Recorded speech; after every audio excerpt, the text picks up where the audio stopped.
이제 두 부분을 같이 보려고 합니다. 사무엘상 1장 9절부터 18절, 구약성경 408쪽입니다. 구약성경 408쪽, 사무엘상 1장 9절에서 18절까지, 2장 12절부터 17절까지인데 교독하시고 마지막 절은 함께 읽도록 하겠습니다. 사무엘상 1장 9절입니다. 그들이 실로에서 먹고 마신 후에 한나가 일어나니 그때 제사장 엘리는 여호와의 전 문설주 곁 의자에 앉아 있었더라.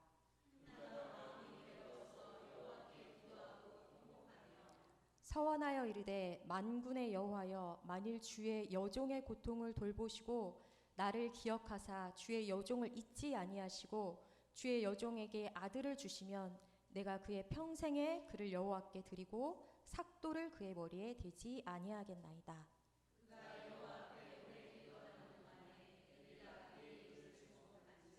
한나가 속으로 말하매 입술만 움직이고 음성은 들리지 아니하므로 엘리는 그가 취한 줄로 생각한지라.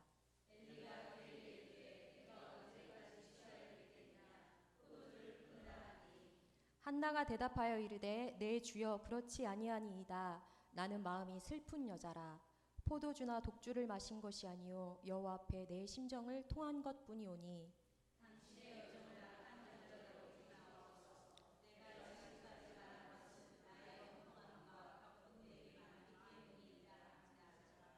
엘리가 대답하여 이르되 평안히 가라. 이스라엘의 하나님이 내가 기도하여 구한 것을 허락하시기를 원하노라 하니.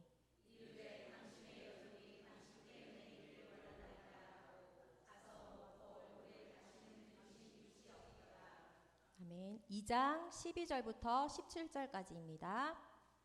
엘리의 아들들은 행실이 나빠 여호와를 알지 못하더라.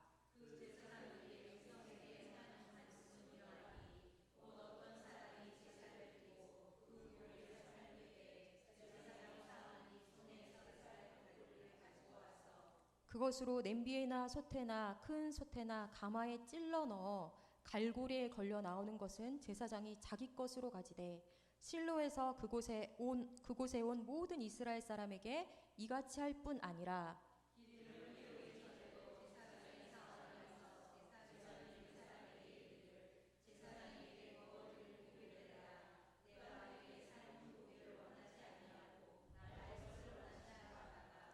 그 사람이 이르기를 반드시 먼저 기름을 태운 후에 내 마음에 원하는 대로 가지라 하면 그가 말하기를 아니라 지금 내게 내라. 그렇지 아니하면 내가 억지로 빼앗으리라 하였으니. 같이 읽겠습니다.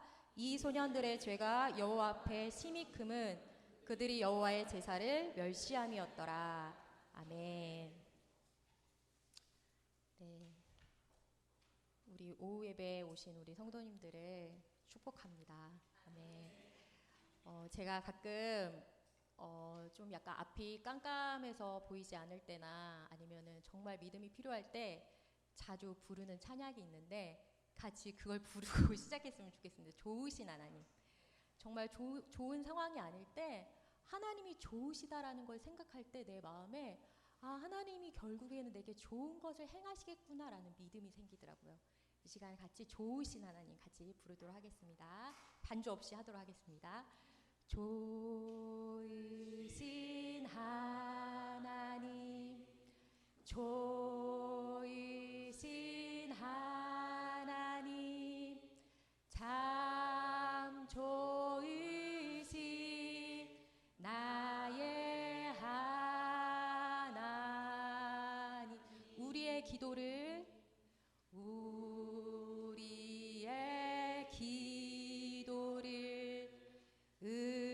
응답해 주시는 참 좋으신 나의 하나님. 아멘. 옆에 계신 분들께 좋으신 하나님께서 좋은 일을 행하실 것입니다 라고 한번 같이 좀 얘기를 해주시기 바랍니다.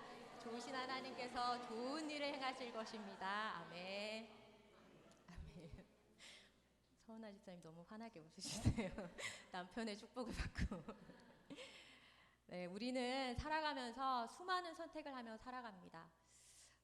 오늘 하루만 하더라도 우리는 얼마나 많은 선택을 하며 이 자리까지 오시게 되었습니까? 아침에 몇 시에 일어날지, 또 아침은 먹고 올지 말지, 또 오늘 교회 올 때 옷은 뭘 입고 가지? 그리고 오늘 오후 예배를 드릴지 말지. 수많은 선택 가운데 이 자리에 여러분이 오셨습니다. 너무 축복합니다. 우리는 우리의 무의식 중이든 의식 중이든 우리는 수만 가지 선택을 하며 우리의 인생을 꾸려갑니다. 크게는 우리의 인생의 방향을 결정하는 것일 수도 있고, 작게는 소소한 우리의 삶의 일상의 삶을 선택하는 과정을 통해 우리의 삶이 꾸려져 가고 있는 것입니다. 그러나 또한 우리 삶에는 우리가 선택한 삶뿐만이 아니라 우리가 선택하지 않은 무수한 상황들이 연출되면서 우리의 삶이 영향을 받기도 합니다. 이 자리에 계신 어느 누구도 부모님을 선택해서 이 자리에 이렇게 태어나신 분들이 아무도 없으시죠. 응애하고 태어난 순간 부모님이 딱 주어져서 부모님 우리에게 오신 것이죠.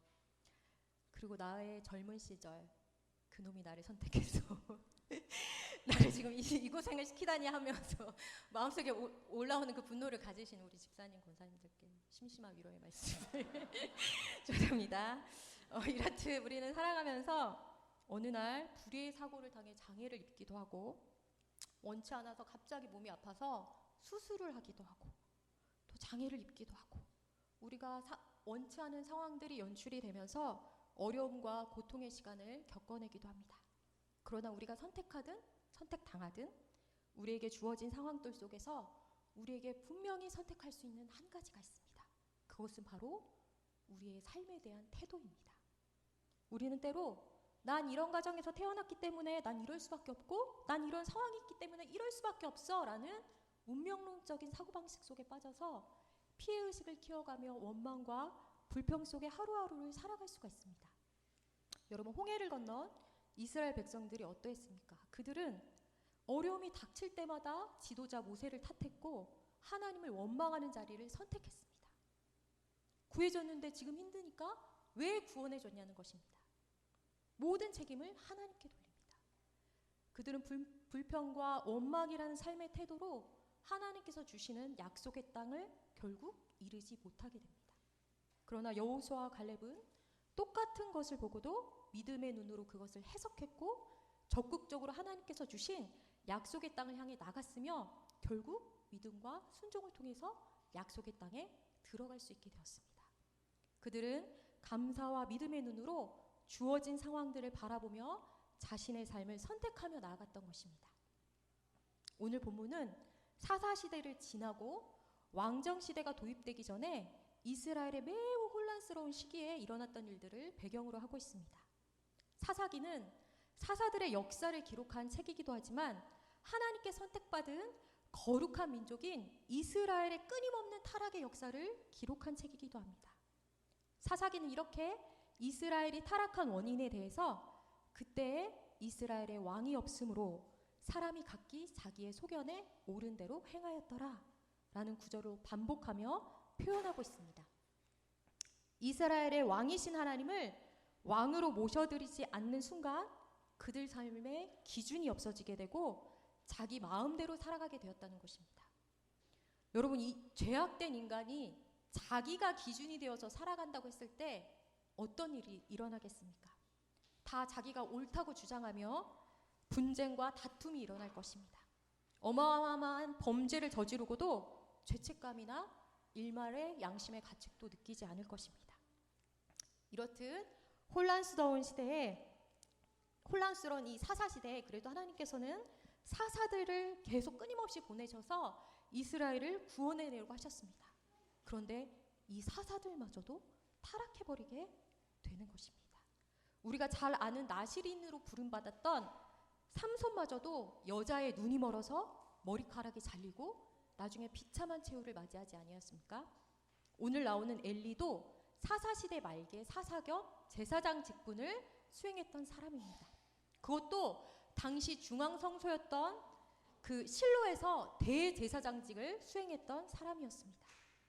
이스라엘 종교의 중심지에서 제사장직을 수행했던 엘리와 그의 두 아들 홈니와 비느하스의 이 모습은 당시 이스라엘이 얼마나 종교적으로 도덕적으로 타락했는지를 보여주고 있습니다. 사무엘상 3장 1절은 당시의 영적 상황이 어떠했는지를 잘 말해주고 있습니다. 사무엘상 3장 1절을 제가 한번 읽어보도록 하겠습니다. 사무엘상 3장 1절입니다. 여호와의 말씀이 희귀하여 이상이 흔히 보이지 않았더라 라고 당시를 표현해주고 있습니다. 여러분, 이 말씀이 무슨 말씀입니까? 말씀이 없었고 예배가 없어졌다는 의미입니까? 아닙니다. 당시에도 여전히 하나님께 제사의식이 행해졌고 사람들이 하나님의 말씀을 들었습니다. 그런데 전혀 그 말씀의 능력이 나타나지 않았던 것입니다. 엘리도 여전히 제사의식을 행했고 사람들은 그곳을 왔다 갔다 하며 제사를 드렸습니다. 그런데 형식만 남아있었다는 것입니다. 제사장들도 다 타락하고 입에는 말씀이 있었지만 말씀대로 살려고 하는 자들이 없었고 심지어 제사장이었던 엘리의 아들들은 여호와의 제사를 멸시했다라고 성경에 나와 있습니다. 지금으로 따지자면 사람들이 교회 와서 예배는 드리는데 말씀에 대한 생명력을 잃어버려서 하나님을 진짜 찾으려고 하는 사람들도 없고 하나님 말씀을 들었지만 말씀대로 살아보려고 애쓰는 자들이 아무도 없었다는 것입니다. 사역자들조차도 예배를 드리기 위해 순서대로 예배의식을 행하기는 했지만 진짜 하나님을 경험하며 하나님의 뜻을 전하는 자들이 사라지고 다 자기의 이익을 위해서 하나님을 이용만 해먹었다는 것입니다. 대제사장이었던 엘리의 아들들이 어떻게 여호와의 제사를 멸시하였습니까? 사무엘상 2장 12절을 보면 제사장직을 수행했던 그들을 가리켜 성경은 행실이 나빠 여호와를 알지 못하였다라고 표현하고 있습니다. 하나님의 음성을 들어야 할 그들이 여호와를 제대로 알지 못한 채 그 직책만 감당하고 있었다는 것입니다. 심지어 이들은 하나님께 바쳐진 제물을 착복하기에 바빴고 심지어 레위기 제사 규정에 따르면 기름은 여호와의 것이어서 여호와께 먼저 제사를 드린 후에 제사장이나 나머지 백성들이 나누어 먹을 수 있었습니다. 그런데 이들은 기름을 태우기도 전에 제사장을 사환을 시켜서 사람들에게 이 고기를 내놔라. 왜냐하면 제사장들이 먹을 것이기 때문에 하고 그 재물을 빼앗아 가지고 기름을 태우기도 전에 그것을 착복하고 가져갔다는 것입니다. 빼앗아 갔다는 것입니다. 그들의 모습에 대해서 사무엘상 2장 17절은 이렇게 표현하고 있습니다. 이건 같이 한번 읽어보도록 하겠습니다. 사무엘상 2장 17절입니다. 같이 읽어보겠습니다. 시작. 이 소년들의 죄가 여호와 앞에 심히 금은 그들이 여호와의 제사를 멸시함이었더라. 아멘. 여호와의 제사를 멸시하였다는 것은 여호와를 모독하는 일이었고 하나님을 수단화시켜서 이용해 먹은 바로 용서받을 수 없는 죄를 지었다는 것입니다. 이뿐 아니라 이들은 문란에서 폐막문에서 수종드는 여인들과 동침하는 악행을 서슴지 않고 행했습니다. 그런데 엘리 제사장은 이러한 자식들의 죄악을 알면서도 얘들아 그렇게 하면 안 돼 라고 타이르기만 했지 그들의 죄악에 대해서 단호한 태도를 취하지 않았습니다. 영적 탑 리더들이 이같이 타락하니 백성들 역시 죄에 대해 무감각해지고 이스라엘 향한 하나님의 영광도 점점 사라져가고 있었던 것입니다. 결국 엘리의 두 아들인 홈리와 비느하스는 블레셋 군대에 의해서 하나님의 심판을 당해서 죽게 되고 이 소식을 들은 엘리도 의자에 앉아 있다가 뒤로 넘어져서 목이 부러져 죽게 됩니다. 그리고 엘리의 며느리가 임신했었는데 이 소식을 듣고 충격을 받아서 갑자기 해산하여 죽게 되는데 자기 아이의 이름을 낳고 그 이름을 이가봇이라고 지으라고 말하고 숨을 지게 됩니다. 여러분, 이가봇은 하나님의 영광이 이스라엘에서 떠났다라는 뜻을 가지고 있습니다.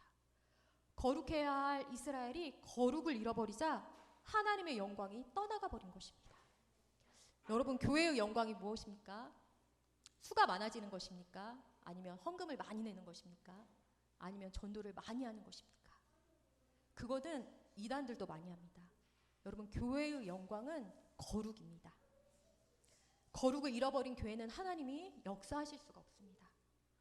거룩 없이 부흥되고 거룩 없이 수가 많아지고 이것은 오히려 교회의 독이 될 것입니다. 교회가 세상과 구별될 수 있는 유일한 길은 바로 거룩입니다. 거룩한 자리에 주님의 임재가 부어지고 거룩을 잃어버린 교회는 결국 그 생명력을 잃어버리게 되는 것입니다. 이렇게 이스라엘의 소망이 점점 사라져갈 때 성경에 한마는 한 여인이 등장합니다. 이 여인 한나는 자기를 무척 사랑해주는 남편이 있었지만 아이를 낳지 못해 슬퍼합니다. 남편 엘가나의 사랑으로 괜찮아지려고 하는데 결국 남편 엘가나도 아이를 위해서 둘째 부인인 분인나를 맞이하게 됩니다. 여러분, 고대 세계에서 임신은 신이 주신 축복이었는데 반면에 불임은 저주의 의미를 가지고 있었습니다. 그것은 바로 수치의 자리였습니다. 구약시대 불임 여성들의 심정은 매일매일이 고통의 연속이었습니다.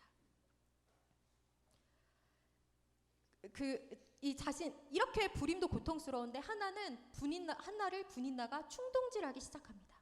자신은 아이가 있음에도 불구하고 자기보다 더 사랑받는 한나를 질투하고 시기해서 한나의 마음을 자꾸만 들쑤시기 시작합니다. 까르르 아이들의 웃음소리가 들리면서 분인나는 이렇게 얘기합니다. 하나님, 너무 감사해요. 저에게 이렇게 많은 자식을 주시다니. 하나님, 이 아이들을 저에게 복으로 주셔서 너무 감사해요. 얘들아, 너희들은 하나님이 내게 주신 복이란다. 하나님이 엄마를 얼마나 사랑하시는지 알지? 하고 목소리를 더 크게 해서 분인나의 마음을 아프게 합니다. 분인나의 이야기를 듣자 한나는 자신은 저주받은 여인처럼 느껴져 갑자기 눈물을 훔치게 됩니다. 매년 똑같이 남편을 따라 실로에 예배드리러 갔고 하나님을 찾았는데 왜 나에게는 이런 일이 일어나지? 왜 하나님은 내게는 복을 안 주시지?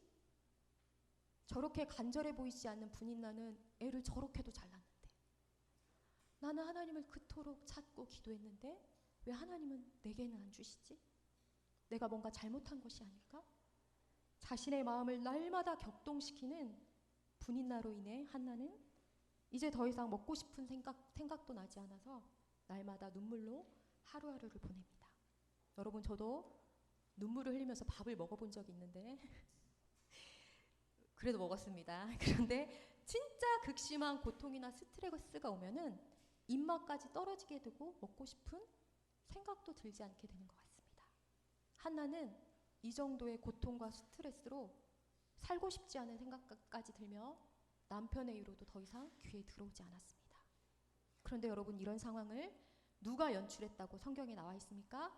사무엘상 1장 6절 상반절을 보면 여호와께서 그에게 임신하지 못하게 하시니 라고 쓰여져 있습니다.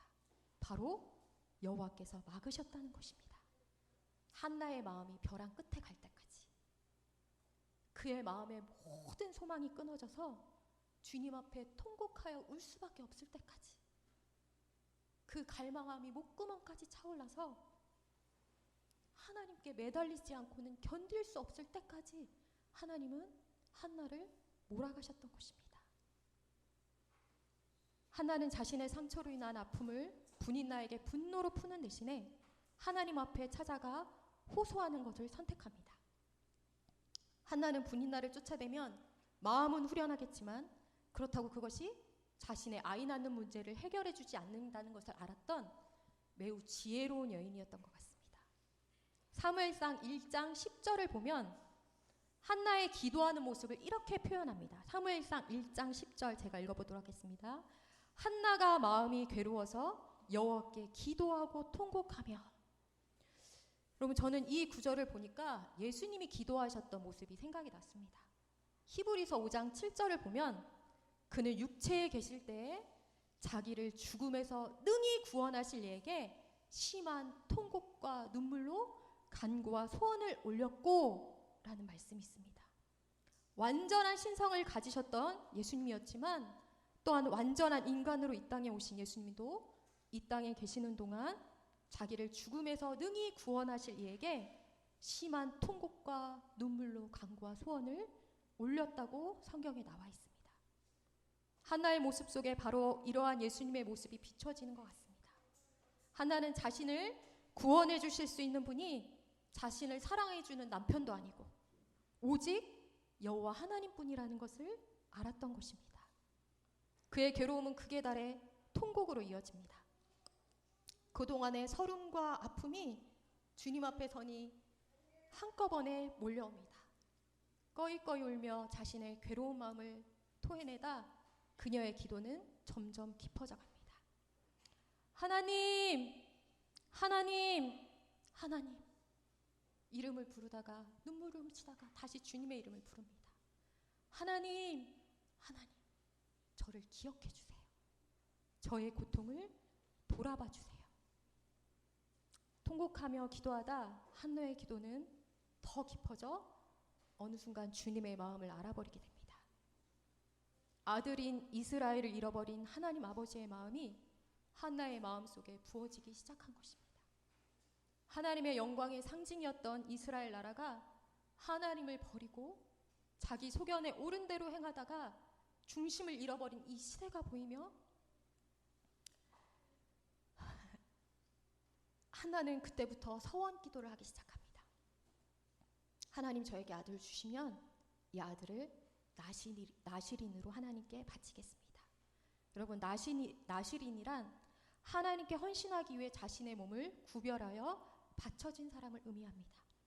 이 말은 하나님 저에게 아들을 주시면 이건 저의 아들이 아니라 하나님 당신의 아들로 제가 받아들이겠습니다.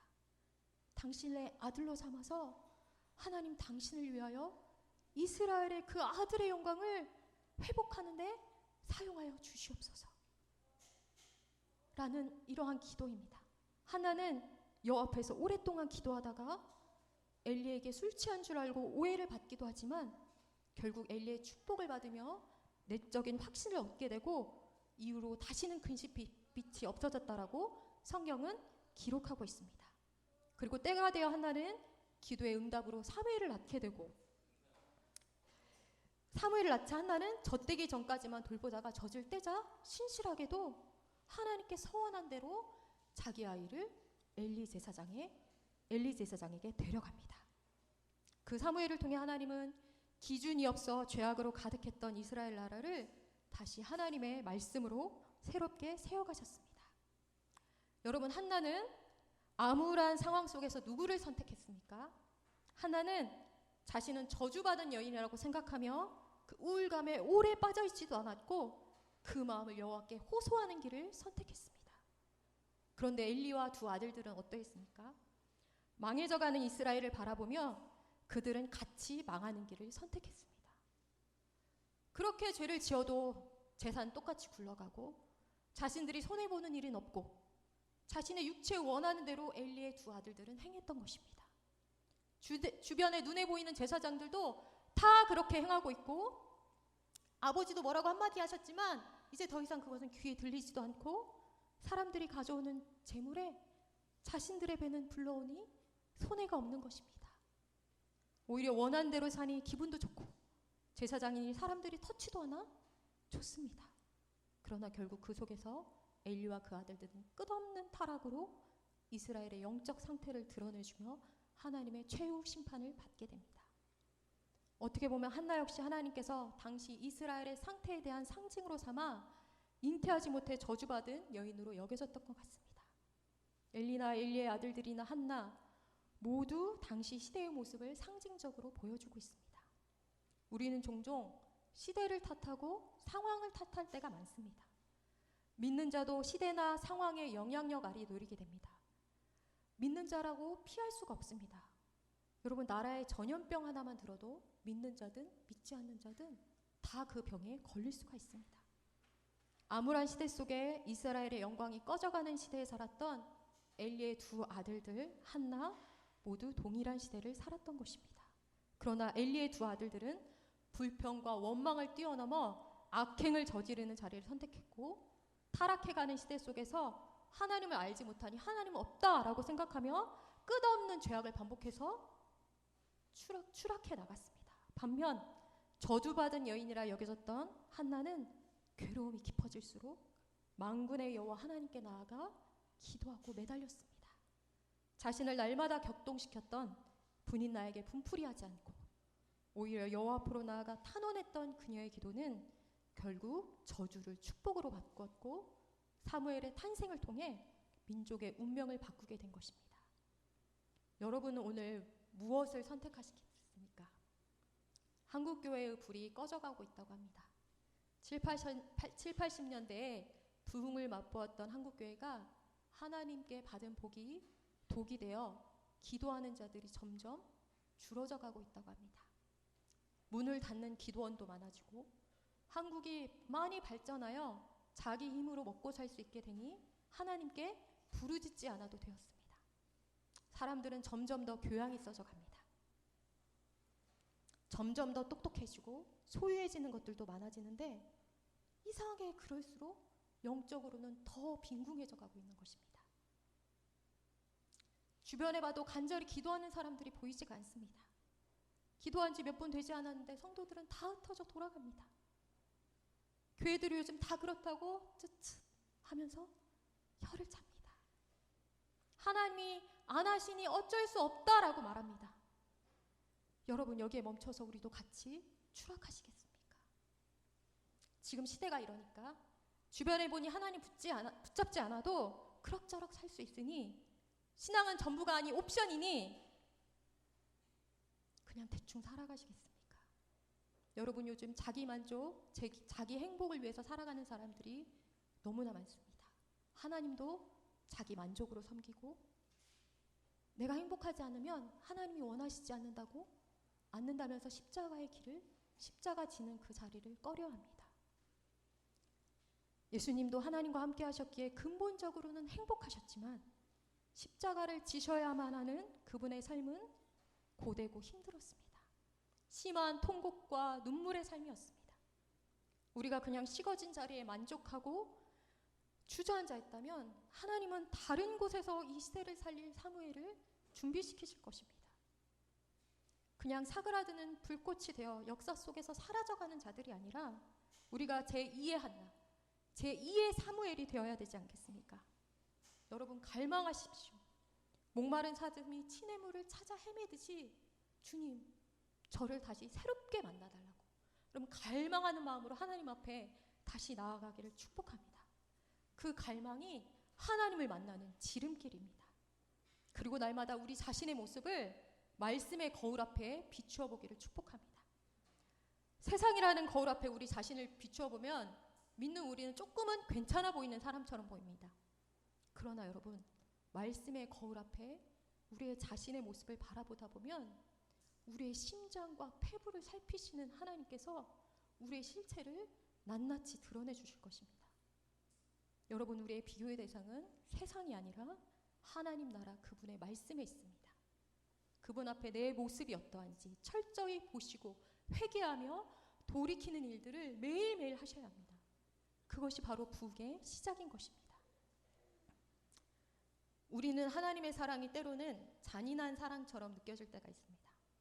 왜냐하면 때로 하나님은 당신의 사랑하시는 종들에게 당신의 아픔을 선물하시기 때문입니다.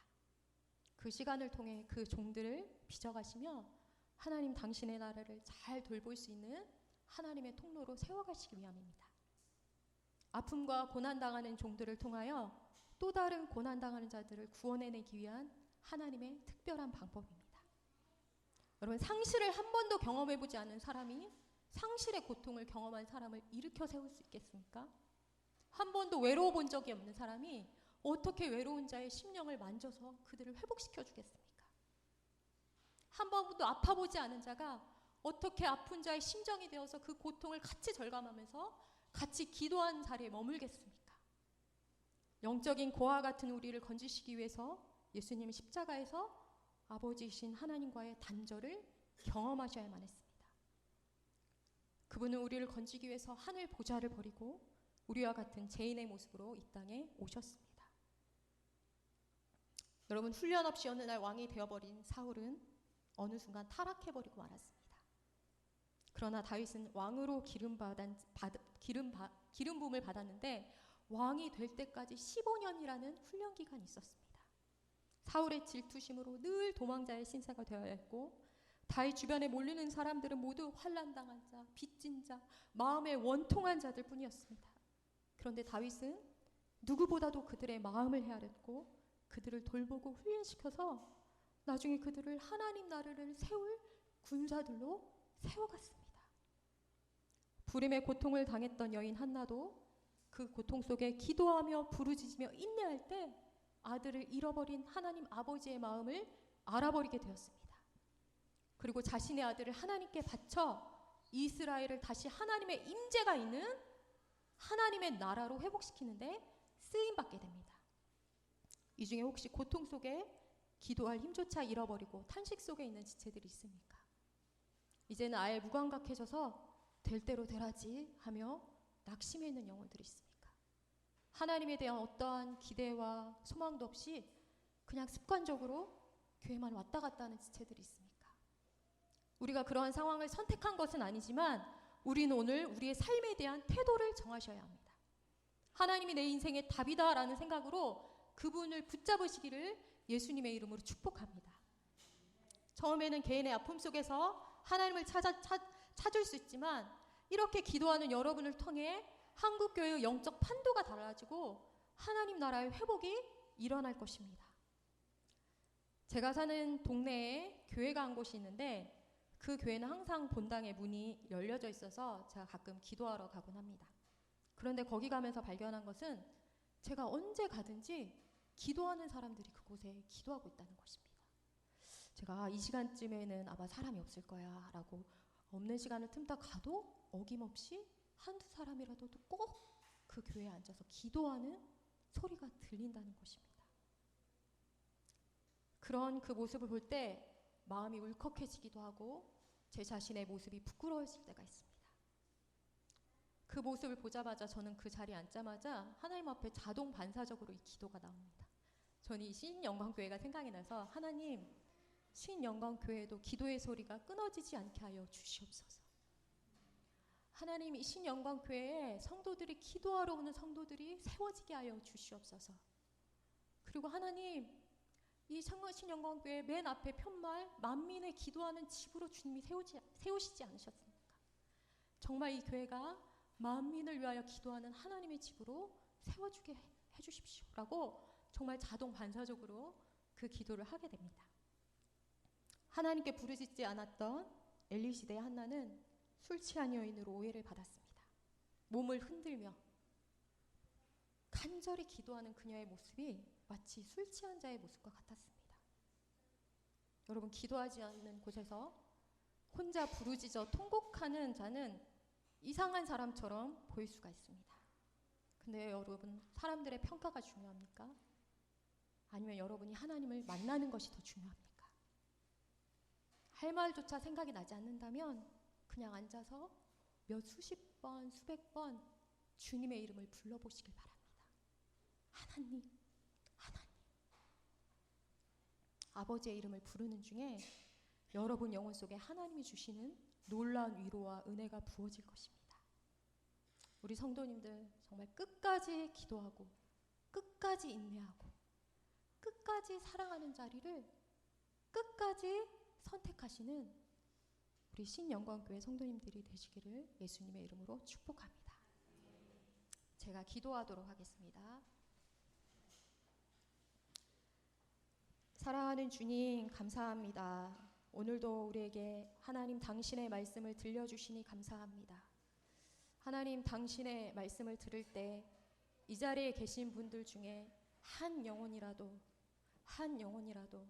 내가 정말 하나님의 말씀대로 행하는 자가 되겠다고 다짐하는 지체들이 세워지게 하여 주시옵소서. 하나님, 한 영혼이라도 내가 한나처럼 기도하는 자리를 지키겠다라고 다짐하고 결단하는 자들이 세워지게 하여 주시옵소서. 하나님, 신영광교회를 만민을 위하여 기도하는 주님의 집으로 세우셨사온데 하나님, 이 교회가 기도의 소리가 끊어지면 어떻게 하겠습니까? 하나님, 그 영광이 사라지면 어떻게 하겠습니까? 하나님, 이 교회가 기도의 소리가 끊어지지 않는 만민을 위하여 기도하는 주님의 집이 되게 하여 주시옵소서.